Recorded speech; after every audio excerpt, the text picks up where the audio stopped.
Welcome to Bhargavi ముచ్చట్లు. ఏంటి భార్గవి ముచ్చట్లు అనుకున్నారా? ఏం లేదండి, మన ఛానల్ పేరైతే మార్చేసినాం కదా, అను అక్షు బ్లాగ్స్ అండ్ టాక్స్ నుంచి భార్గవి ముచ్చట్లుగా మార్చేసినాము. మన ఛానల్ రెగ్యులర్గా ఫాలో అయ్యే వాళ్ళకైతే ఈ విషయం తెలుసు, ఆల్రెడీ మన ఛానల్ పేరు చేంజ్ చేశామని.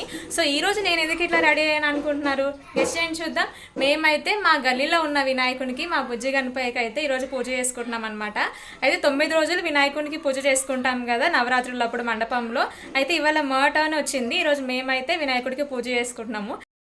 ఈరోజు ఒక విషయం ఏం జరిగింది అంటే, పొద్దున మేము పూజ టైంకి వెళ్ళాం అనమాట. అయితే ప్రసాదాలు తీసుకున్నప్పుడు అక్కడ అందరూ పులిహోర, పరమాన్నం ఇవన్నీ కూడా బాగా కామన్ అయిపోయినాయి. ఏదైనా డిఫరెంట్గా ట్రై చేయన్నారు నన్ను.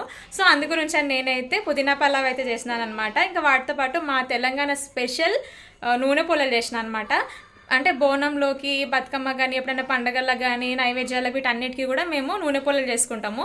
సో ఆ స్పెషల్ నూనె పొలలు అయితే చేసినాను. ఇంకా వాటితో పాటు దద్దోజనం చేసిన. ఇంకొకటి ఏంటి అంటే పెసర్లు నానేసిన, పెసర్లతోని ఉడికించేసి వాటిని పోపెట్టిన అనమాట. పెసర్లు ఏమైందంటే ఒక విజిల్ ఎక్కువైపోయింది, కొంచెం మెత్తగా ఉడికిపోయినాయి అనమాట, అది సంగతి. సో ఇంకా పంతులు గారు అయితే రాలేదు, పంతులు గారి కోసం వెయిట్ చేస్తున్నాము. ఈవినింగ్ చేసుకుంటున్నాం అనమాట పూజ. ఇప్పుడు ఆల్మోస్ట్ టైం 8 అయిపోయింది. ఇంకా పంతులు వచ్చే వరకు ఇంకా చాలా లేట్ అయ్యేటట్టుంది. చూద్దాం ఎప్పుడు స్టార్ట్ అవుతుందో. ఇంతలోపు నేను ప్రసాదాలు ఏమేమి చేసినా ఇవన్నీ కూడా మీకు చూపిస్తాను, చూసేయండి ఒకసారి. ఈవినింగ్ పూజ అంటే మధ్యాహ్నమే ప్రసాదాలు చేసుకోవడం రెడీ చేసేసుకోవాలి కదా. సో నేను అందుకనైతే ఫస్ట్ అయితే ఎక్కువ టైం తీసుకునే రెసిపీ అయితే స్టార్ట్ చేస్తున్నాను. ఫస్ట్ అయితే మా తెలంగాణ స్పెషల్ నూనె పొలలు స్టార్ట్ చేసినాను అనమాట. ఇందుకోసమని ఫస్ట్ అయితే నేను స్టవ్ మీద ఒక గిన్నె పెట్టేసుకొని అందులో 2 చెంబులు నీళ్లు పోసుకున్నాను. ఇంకా దంచిపెట్టిన యాలకలు అయితే వేసుకుంటున్నాను. మంచి ఫ్లేవర్ వస్తుంది యాలకలు అంటే. ఇలాచీలు వేసేసుకుంటే అనమాట. ఇలాచీలు కూడా లైట్గా దంచేసి వేసుకుంటున్నాను. 2 చెంబులు నీళ్లు పోసిన కదా, 2 చెంబులకి 1 చెంబు అయితే నేను చక్కెర వేసుకున్నాను అనమాట, అంటే పంచదార. అంటే నేను ఇక్కడ చెంబులతో కొలుచుకున్నాను. మీరు మాత్రం కప్ వైజ్ చేసుకోవాలి అనుకుంటే 1 కప్పు చక్కెరకి 2 కప్పుల నీళ్లు పోసుకోవచ్చు. అయితే గోధుమ పిండి మాత్రం మనము అందులో కలిపేటప్పుడే తెలుస్తుంది అనమాట. నాకైతే ఆల్మోస్ట్ వాటర్ క్వాంటిటీ ఎంత తీసుకున్నానో అంత క్వాంటిటీ అయితే నాకు గోధుమ పిండి పట్టిందనమాట. అరౌండ్ నేను చక్కెర అయితే 1/2 kg పైననే తీసుకున్నాను. 1/2 kg చక్కెర పైనే పట్టింది. ఇంకా గోధుమ పిండి కూడా నాకు ఆల్మోస్ట్ కేజీ దగ్గర పట్టిందనమాట. అంటే 3/4 kg అనుకోండి. అట్లా ఇంత గోధుమ పిండిని అయితే కూడా నేను దీన్ని కొంచెం కొంచెంగా, అంటే నీళ్ళు బాగా మరిగిన తర్వాత వేసుకోవాలి. మర్చిపోయాను ఇంకో విషయం మీకు చెప్పాలి, ఇందులో నెయ్యి కూడా యాడ్ చేసిన. నెయ్యి యాడ్ చేయడం ఏంటంటే ఒక స్పూన్ అంతా జస్ట్ అవి చేసిన తర్వాత మంచిగా మెత్తగా ఉంటాయి, టేస్ట్ బాగుంటుంది, స్మెల్ కూడా బాగా వస్తుంది అనమాట.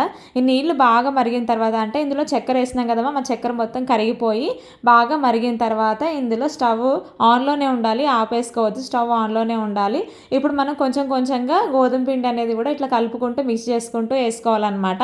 డైరెక్ట్గా వేసేస్తే ఏంటంటే పెద్ద పెద్ద ముద్దలు కట్టేస్తే లంప్స్ వచ్చేసే మొత్తము, అసలు మనకు అప్పుడు చేయడానికి రాదనమాట. ఇట్లా కలుపుకుంటూ మనం పిండిని కనుక యాడ్ చేసుకుంటే కనుక ముద్దలు కట్టకుండా ఉంటాయి. ఇదే ప్రాసెస్లో అరిసెలు చేస్తారు కదా ఆంధ్ర సైడ్. సో అట్లా అనమాట. మా సైడ్ అయితే అరిసెలు అనేవి ఉండవు, సకినాలు కానీ అరిసెలు కానీ చేయరనమాట. ఇటువైపు సంగారెడ్డి, హైదరాబాద్, మెదక్ ఇటంతా కూడా అరిసెలు, సకినాలు అయితే ఉండవు. ఇవి మేము నూనె పొలలు అని చేస్తాం అనమాట. ఈ నూనె పొలలు మాత్రం ఎక్కువ చేస్తుంటాము ప్రతి ఫంక్షన్కి, అంటే దేవుళ్ళకి, నైవేద్యాలకి, మెయిన్గా అయితే బోనంకి అయితే ఇవే చేస్తామన్నమాట. నూనె పొలలను చేస్తాం మేము. సో ఇట్లా బాగా నీళ్ళు మరిగిన తర్వాత మనం కొంచెం కొంచెంగా గోధుమ పిండి అయితే యాడ్ చేసి పెట్టేసుకున్నాం కదా, దీన్ని మంచిగా కలిపేసుకొని జస్ట్ ఒక 2 నిమిషాల పాటు అట్లా లైట్గా ఉడకనియ్యాలన్నమాట. మధ్యలో కలుపుతూ ఉండాలి, అడగంటకుండా ఉంటుంది, అంటే మాడిపోకుండా ఉంటుంది అనమాట. నెక్స్ట్ స్టవ్ ఆపేసి పక్కన పెట్టేసుకోవడమే. అది బాగా చల్లారాలి.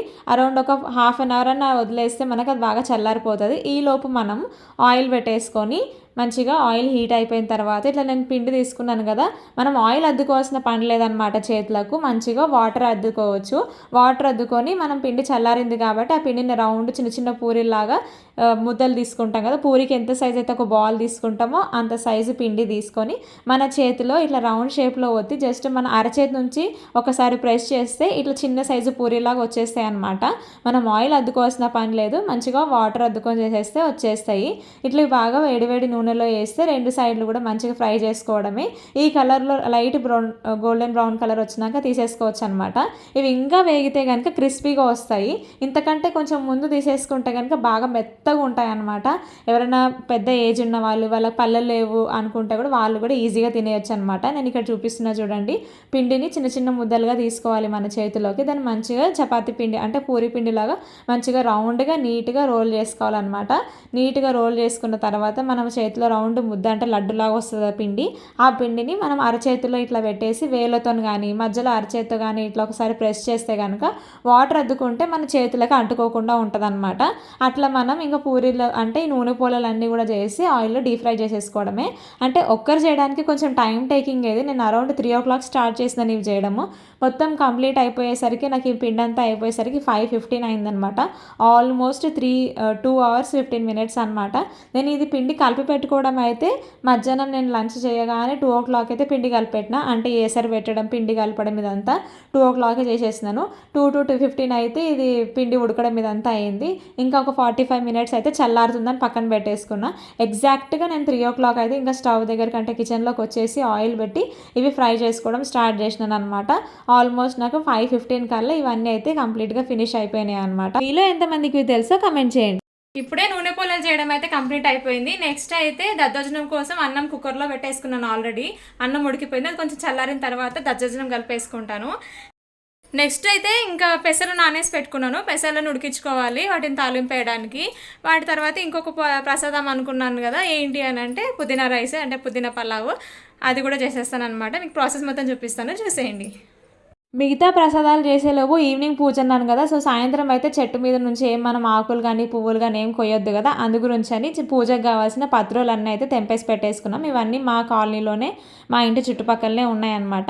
ఇంకా నెక్స్ట్ నేను ఇంట్లోకి వచ్చేసి ఇంకా పుదీనా పలావ్ కోసం అన్నీ ప్రిపరేషన్ చేసుకుంటున్నాను అనమాట. ఉల్లిపాయ వెల్లుల్లిపాయ లేకుండా చేస్తున్నాను. క్యారెట్ ఆలు వేసుకుంటున్నా. పచ్చిమిర్చి పుదీనా అయితే మనం ప్రాసెస్ స్టార్ట్ చేసిన తర్వాత కూడా మిక్సీ పట్టి వేసుకోవచ్చు. ముందు ఒక గిన్నె పెట్టేసుకొని అందులో ఆయిల్ వేసేసుకున్నాను. ఒక 5 tablespoons వేసుకున్నాను. అందులోనే కొద్దిగా నెయ్యి కూడా వేసుకుంటే ఫ్లేవర్ బాగుంటుంది అనమాట. ఇందులో నెక్స్ట్ అయితే ఇలాచి, మిరియాలు, లవంగాలు, మరాఠీ మొగ్గ అంటాం కదా పొడుగ్గా ఉంటాయి మనకు, అవి ఒక 4 వేసుకున్నాను. నెక్స్ట్ అయితే ఇందులోకి మన దాల్చిన చెక్క, లవంగాలు వేసేసుకున్నాను అనమాట. ఇందులోనే షాజీరా, వీటితో పాటు అనాస పువ్వు, కొంచెం జాపత్రి, ఇంకా వీటితో పాటు కొద్దిగా బిర్యానీ ఆకైతే వేసేసుకున్నాను. నెక్స్ట్ వచ్చేసి క్యారెట్ ఇంకా ఆలు ముక్కలు వేసేసుకున్నాను. ఈ ప్రసాదం కోసం చేస్తున్నాను కాబట్టి నేను ఉల్లిపాయ ముక్కలు వేస్తలేను. మీరు రెగ్యులర్గా బిర్యానీ పలావ్ టైప్ చేసుకోవాలి ఎప్పుడైనా అనుకుంటే కనుక ఇందులో ఈ స్టేజ్లో కనుక క్యారెట్ ఇంకా ఆలు వేయకముందు ఉల్లిపాయ ముక్కలు అంటే ఉల్లిగడ్డ ముక్కలు అయితే వేసేసుకోవచ్చు అనమాట. ఇంకా ఇవి బాగా వేగిన తర్వాత కొంచెం అల్లం వెల్లుల్లి పేస్ట్ కూడా వేసేసుకోవచ్చు. నేను దేవుడికి ప్రసాదం కాబట్టి ఉల్లిపాయ ఇంకా అల్లం వెల్లుల్లి పేస్ట్ అయితే స్కిప్ చేసేస్తున్నాను అనమాట. నెక్స్ట్ అయితే ఇంకా పచ్చిమిర్చి, కొద్దిగా పుదీనా, కొద్దిగా అంటే ఒక కప్ అంత పెద్ద సైజు ఒక కట్ట అంత పుదీనా కూడా మిక్స్ చేసేసుకున్నాను అనమాట. మరీ పేస్ట్ లాగా కాకుండా కొంచెం కచ్చపచ్చగా ఉంటేనే బాగుంటుంది. ఇప్పుడు మిక్సీ పట్టి పెట్టుకున్న పుదీనా పచ్చిమిర్చి పేస్ట్ అయితే వేసుకోవాలన్నమాట. అది వేసేసుకున్న తర్వాత మనకు గ్రీన్ కలర్లోనే కావాలి పులావ్ మొత్తం అనుకుంటే కనుక మీరు పసుపు వేయాల్సిన అవసరం లేదు. మరి గ్రీన్ కలర్ ఇష్టం లేదు అనుకుంటే కొద్దిగా పసుపు యాడ్ చేసుకోవచ్చు. అందు గురించి నేను కొద్దిగా పసుపు అయితే వేసినాను అనమాట. ఇంకా ఆయిల్ కొంచెం పైకి తేలిన తర్వాత వాటర్ యాడ్ చేసుకోవడమే మనము. అంటే నేను ఆల్మోస్ట్ 2 kgsకి దగ్గర చేసిన అనమాట ఈ పలావ్ అయితే. సో 2 kgsకి నాకు అరౌండ్ 4 to 5 glasses బియ్యం తీసుకున్నాను అనమాట. సో ఒక గ్లాసుకి 2 గ్లాసుల చొప్పున నీళ్ళు పోసేసుకొని మనం అందులో సాల్ట్ వేసి మూత పెట్టేస్తే మరుగుతూ ఉంటాయి. మరోవైపు నేనైతే ఇంకా పెసర్ల కోసం అని చెప్పేసి ప్రిపరేషన్ స్టార్ట్ చేసిన. పొద్దున్నే నానేసి పెట్టేసుకున్నాను కాబట్టి పెసర్లు తొందరగా ఉడికిపోతాయి. ఇంకా వాటర్ వేసి కొద్దిగా సాల్ట్ వేసి అయితే కుక్కర్ విజిల్కి అయితే పెట్టేసినాను. ఈ గ్యాప్లో ఒకవైపు అన్నము ఎసురు ఉడుకుతుంది కదా, అంతలోపు మనకైతే మరోవైపు ఇంకా పెసర్లు ఉడుకుతున్నాయి. ఈ గ్యాప్లో ఇంకా నేను ఖాళీయే కాబట్టి ఇంకా దేవుడి దగ్గరికి అంటే పూజ దగ్గరికి మనకి పంచామృతాలు కావాలి కదా, అందు గురించి నేను ఇక్కడ పంచామృతాలు అయితే రెడీ చేసుకుంటున్నాను అనమాట. పాలల్లో పెరుగు వేసేసుకొని తేనె, నెయ్యి, చక్కెర వేసేసుకొని బాగా మిక్స్ చేసి పెట్టేసుకుంటే మనకి పంచామృతాలు రెడీ అనమాట. నెక్స్ట్ అయితే మనకి ఇక్కడ ఎసరు బాగా మరిగిందనమాట. ఇందులో అయితే మనం ఇప్పుడు బియ్యం వేసేసుకోవాలి. ముందుగా కడిగి పెట్టుకున్న బియ్యం 1-2 చొప్పున నీళ్ళు పోసుకున్నాం కదా. సో ఇట్లా బియ్యం ముందు నానబెట్టి పెట్టుకుంటే ఓకే, లేదు అంటే కూడా అప్పటికప్పుడు కడిగేసి వేసుకోవచ్చు. జస్ట్ ఒక 1/2 hour ముందైనా బియ్యం కడిగి పెట్టుకుంటే బాగా వస్తుంది రైస్ అనమాట. ఇది ఉడికేలోపు మనం మళ్ళీ నేనైతే ఇక్కడ పానకం కోసం ప్రిపరేషన్ స్టార్ట్ చేసినాను అనమాట. బెల్లం తురిమేసి పెట్టుకున్నాను. అదొక గిన్నెలో వేసుకొని ఇలాచి ఇంకా ఒక 4-5 మిరియాలు అయితే దంచేసి వేసుకున్నాను అనమాట. ఇది మంచిగా నీళ్ళు పోసి మిక్స్ చేసి పెట్టుకుంటే మనకు పానకం కూడా రెడీ. దీంతో పాటు నేను పెసరపప్పు నానేసి పెట్టినాను. వడపప్పు అంటాం కదా, వడపప్పు పానకం కాంబినేషన్ కదా. సో అట్లా ఒక సైడు వడపప్పు పానకం కూడా రెడీ అయిపోయినాయి. మరోవైపు ఇంకా పుదీనా రైస్ కూడా మొత్తం ఆల్మోస్ట్ కంప్లీట్ అయిపోయిందనమాట. ఇంకా లాస్ట్లో అయితే ఫినిషింగ్ టచ్ కొంచెం నెయ్యిలో జీడిపప్పు అయితే అంటే కాజు ఉంటాం కదా, కాజును అయితే చేసి వేసేసుకున్నాను. ఇవి మనం కావాలంటే మనం స్టార్టింగ్ పోపు పెట్టినాం కదా, అంటే షాజీరా చెక్క ఇవన్నీ హోల్ గరం మసాలా వేసినప్పుడు క్యారెట్ ఆలు ఇవన్నీ వేసినప్పుడు అప్పుడు కూడా వేసుకోవచ్చు. కాకపోతే అప్పుడు వేస్తుందంటే కొంచెం మెత్తగా అయిపోతాయి. ఇట్లా లాస్ట్లో నేతిలో చేస్తే ఏంటంటే మంచిగా క్రిస్పీ ఉంటాయి అన్నమాట కాజు. ఇంకా పుదీనా రైస్ అయితే కంప్లీట్ అయిపోయింది కదా. నెక్స్ట్ వచ్చేసి నేను ఈ పోపు దేనికోసం ప్రిపేర్ చేస్తున్నాను అని అంటే దద్దోజనం కోసం అనమాట. ఆయిల్ వేసేసుకొని శనగపప్పు, మినపప్పు, ఆవాలు, జీలకర్ర, పచ్చిమిర్చి, ఎండుమిర్చి వేసుకున్నా. ఇందులోనే కరివేపాకు కూడా వేసుకున్నాను. నా దగ్గర ప్రెసెంట్ ఇంట్లో అల్లం లేదని చెప్పి అల్లం ముక్కలు వేయలేదు. అండ్ ఇంకో విషయం ఏంటంటే నేను ఇక్కడ ఈ స్టేజ్లోనే ఈ తాలింపులోనే మిరియాలు అయితే దంచేసుకోవాలి. మిరియాలు మర్చిపోయినాను. ఇంక ఈ ప్లేస్లోనే ఇంగువ కూడా వేస్తారనమాట. ఇంగువ కూడా వేస్తే చాలా బాగుంటుంది ఫ్లేవర్. మీరు కూడా ఒకసారి ట్రై చేసి చూడండి. అండ్ ఇది నా సీక్రెట్ అనేం కాదు, మన టెంపుల్లో మనం ఎప్పుడైనా దద్దోజనం తింటే ఈ టేస్ట్ వస్తుందన్నమాట. అంత బాగుంటుంది. ఫస్ట్ మనం అన్నం మెత్తగా ఉడికించి పెట్టుకోవాలి. ఉడికించిన తర్వాత దాంట్లో కొంచెం చల్లారుతుంది కదా అన్నం, చల్లారిన తర్వాత అట్లీస్ట్ ఒక 1/2 లీటర్ అయినా పాలు పోయాలన్నమాట. పాలు పోసేసి మంచిగా అన్నంని కలిపేయాలి. ఇంకా అందులో ఒక 1/2 లీటర్ పెరిగేసేసుకున్నాను. పెరిగేసిన తర్వాత మనం పోపు ఏదైతే ప్రిపేర్ చేసుకున్నామో ఆ పోపు వేసేసుకొని లాస్ట్లో కొంచెం కొత్తిమీర యాడ్ చేసుకోవాలి. ఇందులోనే మనం కావాలంటే ఒక దానిమ్మ కూడా గింజలు ఒలిచేసి అందులో మిక్స్ చేసేసుకుంటే బాగుంటుంది అనమాట దద్దోజనము. నెక్స్ట్ ఇంకా నేను పెసర్ల కోసం కూడా తాలింపు పెట్టేసుకున్నాను. సేమ్ మళ్ళీ ఆయిల్ వేసుకొని శనగపప్పు, మినపప్పు, ఆవాలు, జీలకర్ర, ఎండుమిర్చి, పచ్చిమిర్చి, కరివేపాకు, కొత్తిమీర ఇవన్నీ వేసేసుకొని బాగా వేగిన తర్వాత ముందుగా నేను ఉడికించి పెట్టుకున్న పెసర్లలో అయితే వేసేసి కలిపేసుకున్నాను అనమాట. యాక్చువల్గా అయితే శనగలు ఉడికించినంత 3 విజిల్లు పెట్టాల్సిన అవసరం లేదనమాట. పెసర్లకి 2 విజిల్లు పెడితే సరిపోతుంది. నేను ఉడుకుతాయో లేదో పొద్దున్నే నానేసినా కదా, ముందు రోజు నానే లేదో అనుకొని 3 విజిల్స్ పెట్టేసిన. మరీ ఎక్కువ మెత్తగా అయితే కాలేదు కానీ బాగున్నాయి అనమాట. ఇంకా నెక్స్ట్ ఇవన్నీ చేయడం కంప్లీట్ అయిపోయిన తర్వాత నేను ఇంకా పిల్లలకి స్నానాలు చేయించేసి నేను కూడా ఫ్రెష్ అప్ అయిపోయి ఇంకా ప్రసాదాలు అయితే ఇవన్నీ బాక్సుల్లో ప్యాక్ చేసేసుకుంటాను అనమాట. రెడీ అయిపోయినాను. ఇది నా పెళ్లి చీర అనమాట. బ్లౌజ్ మాత్రం రీసెంట్గానే బేగం బజార్ వెళ్ళినప్పుడు అక్కడ తీసుకున్నాను. ప్రసాదాలు అయితే ఒక్కొక్కటిగా ఈ స్టీల్ డబ్బాల్లో అయితే ప్యాక్ చేసుకుంటున్నాను అనమాట. ఫస్ట్ అయితే నూనె పొల్లలు వేసేస్తున్నాను. ఇవి చాలా బాగా సాఫ్ట్గా స్పాంజ్ లాగా మెత్తగా బాగా వచ్చినాయి అనమాట. నేను చెప్పినా కదా, ఆయిల్లో ఫ్రై చేసేటప్పుడు ఎక్కువ కలర్ వచ్చేదాకా ఉంచితే కనుక క్రిస్పీగా వస్తాయి. ఇవి కొంచెం మంచిగా వేగిన తర్వాత లైట్ గోల్డెన్ బ్రౌన్ కలర్ వచ్చిన తర్వాత మనం తీసేసుకుంటే కనుక మెత్తగా ఉంటాయి అనమాట. ఎంతసేపు అయినా కూడా మెత్తగానే ఉంటాయి, గట్టి పడవు. మనకి ఈవెన్ ఇవి 2-3 డేస్ వరకు కూడా స్టోర్ చేసి పెట్టుకోవచ్చు. ఫ్రిడ్జ్లో పెట్టాల్సిన పని లేదు. బయటనే మంచిగా ఉంటాయి ఖరాబ్ కాకుండా. సో ఫస్ట్ అయితే ఇంకా స్వీట్తో స్టార్ట్ చేసి నూనె పొల్లలు అయితే ఒక బాక్స్లో వేసి పెట్టేసుకున్నాను అనమాట. ఇంకా నెక్స్ట్ వచ్చేసి అయితే ఇంకా దద్దోజనం నింపేస్తున్నాను. ఇది కూడా ఒక బాక్స్లో పెట్టేసుకుంటున్నాను. అయితే దద్దోజనము మనం ముందు కలిపేసి పెట్టేసుకున్నప్పుడు బాగానే ఉంటుంది. తర్వాత మనం ఎప్పుడైతే ప్రసాదాన్ని నివేదన చేద్దాం అనుకుంటాం అప్పటికి బాగా పీల్ చేసుకొని గట్టి పడుతుంది అనమాట. మళ్ళీ ఒకసారి చెక్ చేసుకొని ఇంక ఇందులోకి ఏమన్నా కావాలితే పెరుగు కానీ పాలు కానీ యాడ్ చేసుకోవచ్చు. లేదు పెరుగు పాలు లేవు అనుకుంటే కనుక కొన్ని నీళ్లు పోసి మనం కలిపేసుకోవచ్చు అనమాట. మళ్ళీ కన్సిస్టెన్సీ అనేది లూజ్ అయిపోతుంది. ఇంకా నెక్స్ట్ అయితే చేతులు కాలుతున్నాయి నాకు. ఈ బొగాని బాగా వేడిగా ఉందన్నమాట. పుదీనా రైస్ లాస్ట్కి చేసినా కదా, సో వేడిగా ఉంటుంది, బాగుంటుంది అన్నట్టు ఈ స్టీల్ డబ్బా నిండా నిండిపోయింది. ఇది ఆల్మోస్ట్ ఇందులో 1.5 to 2 kgs పడుతుంది అనమాట రైస్. ఆ డబ్బా మొత్తం ఫుల్గా కంప్లీట్ అయిపోయింది. ఇంకా నెక్స్ట్ అయితే పెసర్లు కూడా తాలింపేసి పెట్టుకున్నాం కదా, ఆ గిన్నె అందులోనే డైరెక్ట్ పెట్టేసుకున్నాను అనమాట. సో ప్రసాదాలు అయితే రెడీ అనమాట. ఇంకా మా పిల్లలు కూడా రెడీ అయిపోయారు. మేమైతే ఇంకా పంతులు గారి కోసం వెయిట్ చేస్తున్నాము. లోపు వీళ్ళిద్దరికి అయితే బాగా పూజ అయిపోయే వరకు లేట్ అయిపోతుంది కదా అని చెప్పేసి అని డిన్నర్ చేద్దామంటే అస్సలు తినట్లే, బాగా సతాయిస్తున్నారు అనమాట. పూజలో కూర్చుంటున్నాం కదా, అందుకని ఇంక నేను కూడా బాగా ట్రెడిషనల్గా రెడీ అయిపోయినా. మా పిల్లలు ఇద్దరికి కూడా లంగా జాకెట్లు వేసి వాళ్ళిద్దరిని రెడీ చేసినాను అనమాట. మా ఆయనకు కూడా పంచ ఇచ్చేసినాను, పంచ కట్టేసుకున్నారు ఈయన కూడా. సో పూజ కోసం అంతా సిద్ధం అయిపోయింది. మేము కూడా రెడీ అయిపోయినాం. అన్నీ రెడీగా పెట్టేసుకున్నాను అనమాట. ఒకటిగా అన్నీ కూడా మండపం దగ్గరికి తీసుకెళ్ళిపోయినాం అనమాట. ఇంకా పంతులు గారి కోసం వెయిట్ చేస్తుంటే పంతులు గారు కూడా రానే వచ్చారు. ఇంకా పూజ కూడా స్టార్ట్ అయిపోయింది. చూద్దాం మా పిల్లలు ఎంత దాకా చేసుకొని ఇస్తారని చెప్పేసి అని. లాస్ట్ ఇయర్ కూడా మేము పూజ చేసుకున్నాం. అప్పుడు అక్షయ జస్ట్ 6 months బేబీ అనమాట. అప్పుడు ఏడుస్తుంటే అందరు కూడా తీసుకొని ఎత్తుకున్నారు. ఇప్పుడు ఎవరైనా ఎత్తుకుంటే కూడా ఉండదు, అందరినీ గుర్తుపడుతుంది కాబట్టి. అక్కడ ఉన్న వాళ్ళు కూడా అందరూ అదే గుర్తు చేసిండే, లాస్ట్ ఇయర్ చాలా చిన్నది, ఇప్పుడు 1.5 year వచ్చేసిందని. లాస్ట్ ఇయర్ కూడా అక్షయ్ ఇద్దరు చిన్న వాళ్ళే అని చెప్పినా కదా. అయితే పూజలో కూర్చోగానే అను అయితే ఫుల్గా నిద్రపోయిందనమాట.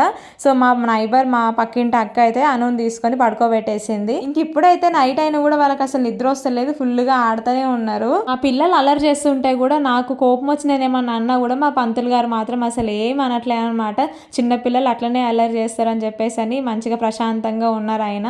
కొందరైతే బాగా చిరాకు పడుతూ ఉంటారు, నాకు అందుకే భయమైంది పిల్లల్ని ఏమన్నా అంటారేమో అని. కానీ నిజానికి ఆయన చాలా కూల్గా చాలా ప్రశాంతంగా అయితే పూజ చేస్తారనమాట. ఎవ్రీ ఇయర్ మా వినాయకుడి దగ్గరికి, అంటే మా గల్లీలో వినాయకుడి దగ్గరికి అయితే ఈ పంతులు గారే వస్తారు. మంచిగా 9 days అయితే కూడా నవరాత్రుల సెలబ్రేషన్స్ అయితే చాలా బాగా జరుగుతాయి అనమాట. ఒక రోజు మధ్యలో మేమైతే కుంకుమ పూజ చేసుకుంటాము, అంటే గౌరీదేవి పూజ చేసుకుంటాము.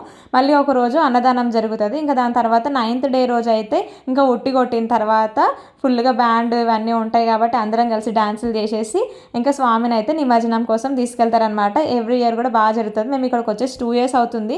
అంత ముందుకు ఒక సంవత్సరం పెట్టలేదంట. మళ్ళీ తర్వాత లాస్ట్ ఇయర్ నుంచి అయితే కూడా వినాయకుడిని పెడుతున్నారు. అంతకుముందు కూడా బాగా పెట్టేవాళ్ళంట. అసలు గల్లీకి ఒక వినాయకుడు ఉన్నాడు అబ్బా. గల్లికా గణేష్ అని ఊరికనే అనలేదు, ప్రతి గల్లీకి అసలు రోడ్ ఉంది, చిన్న ప్లేస్ ఉంది అంటే కూడా అన్ని వినాయకులు ఉన్నారు అనమాట. ప్రతి గల్లీకి ఒక వినాయకుడు ఉన్నారు. ఎవరికి తోచినంతలో వాళ్ళు, పిల్లలు పెద్దలు అనే తేడా లేకుండా అందరు కలిసి ఒకే దగ్గర ఐక్యమై ఇట్లా పూజ అయితే చేసుకుంటున్నారు. సక్సెస్ఫుల్ గా మా పిల్లలు ఇద్దరితోనైతే ఇంకా స్వామివారికి పూజ అయితే చేసినాం అనమాట. లాస్ట్ మూమెంట్ లో హారతి ఇచ్చే టైంలో కొంచెం మా చిన్న పాప అక్షయ్ అయితే సతాయించింది, ఏడ్చింది. కానీ ఇంకా మా నైబర్స్ అయితే తనని తీసుకున్నారనమాట. ఇంకా స్వామికి హారతి ఇచ్చేసిన తర్వాత అందరం కూడా అక్షింతలు వేయించుకున్నాము. ఇదిగోండి పిల్లలందరూ కూడా ఇట్లా బాగా గుంజలు తీస్తున్నారు, సిటప్స్ తీస్తున్నారు. ఇంకా స్వామివారి దగ్గర మేము అక్షింతలు వేయించుకొని ఆశీర్వచనం తీసుకున్నాము. ఇంకా ప్రసాదాలు కూడా అందరికీ పనిచేస్తున్నాం అనమాట. ప్రసాదాలు అయితే అందరి దగ్గర నుంచి మనకి 100కి 100 మార్క్స్ వచ్చినట్టే. అందరికీ చాలా బాగా నచ్చినాయి అంట ప్రసాదాలు. నాకైతే చాలా హ్యాపీగా ఉంది. అసలు చేసేటప్పుడు అయితే ఎంత టెన్షన్ పడ్డానంటే, ఎందుకంటే మనం టేస్ట్ చేయం కదా ఎట్లా వచ్చినాయి అనుకున్నాను, కానీ చాలా బాగా కుదిరినాయి ప్రసాదాలు. పూజ కంప్లీట్ చేసుకొని ఇప్పుడే ఇంటికి వచ్చినాము. పూజ అయితే చాలా చాలా బాగా జరిగింది, చాలా ప్రశాంతంగా అయిందనమాట. ఇంకా ప్రసాదాల సంగతి అయితే చెప్పాల్సిన అవసరం లేదు, అందరికీ చాలా బాగా నచ్చినాయి. మంచి కాంప్లిమెంట్స్ ఇచ్చారు అందరూ కూడా. అయితే కొంచెం వెరైటీగా ఉన్నాయి కదా, మెయిన్గా అయితే పుదీనా రైస్ ఇంకా దద్దోజనం కూడా చాలా బాగా కుదిరిందంట అందరూ చెప్పారు. ఇంకా వీటితో పాటు నేను చేసిన స్పెషల్ నూనె పోలలు, మా తెలంగాణ స్పెషల్ నూనె పోలలు అనమాట, అవి కూడా చాలా బాగా నచ్చినాయి. అందరికీ టేస్ట్ అంతా చాలా నచ్చిందంట అన్ని ప్రసాదాలు కూడా. సో నేనైతే హ్యాపీ. ఆ విఘ్నేశ్వరుడి కూడా నా ప్రసాదాలు నచ్చినాయని అనుకుంటున్నాను. ఇంక ఇంటికి వచ్చిన తర్వాత ఇదన్నమాట మా కిచెన్ పరిస్థితి. ఇన్ని గిన్నెలు ఉన్నాయి, అవి ఎప్పుడు కడుక్కోవాలో అనుకున్నాను. ఇంకా ఆ రోజు నైట్ అయితే నాకు ఆ గిన్నెలు అవన్నీ క్లీన్ చేసి ఓపిక లేదు. పూజ దగ్గర నుంచి తీసుకొచ్చిన సామాన్లు, గిన్నెలు అవన్నీ అట్లనే ఉన్నాయన్నమాట. నెక్స్ట్ డే చూసుకుందాంలే అని చెప్పేసి అవన్నీ అక్కడనే పెట్టేస్తున్నాను. ఇంకా మా పిల్లలు కూడా పడుకోవట్లే, అట్లనే వాళ్ళు కూడా ఆడుతూ ఉన్నారనమాట. మనం కష్టపడి ఏదైనా పని చేస్తే దాన్ని, మన కష్టాన్ని గుర్తించి ఒక కాంప్లిమెంట్ ఇస్తే మనకి ఎంత సంతోషంగా ఉంటుంది కదా. నాకు కూడా అంతే సంతోషంగా ఉంది. పూజ కంప్లీట్ అయ్యి వచ్చిన తర్వాత అయితే ప్రసాదాలు తింటప్పుడు అందరూ కూడా ప్రసాదాలు చాలా బాగున్నాయని చెప్పి కాంప్లిమెంట్ ఇచ్చారు అనమాట. ఐఎమ్ సో హ్యాపీ, నాకు చాలా హ్యాపీగా ఉంది. ఇప్పుడైతే ఇంకా మంచిగా పూజ అయితే కంప్లీట్ చేసుకున్నాము. ఆ దేవుడి దయ వల్ల మంచిగా పూజ అయితే కంప్లీట్ అయిపోయింది అనమాట.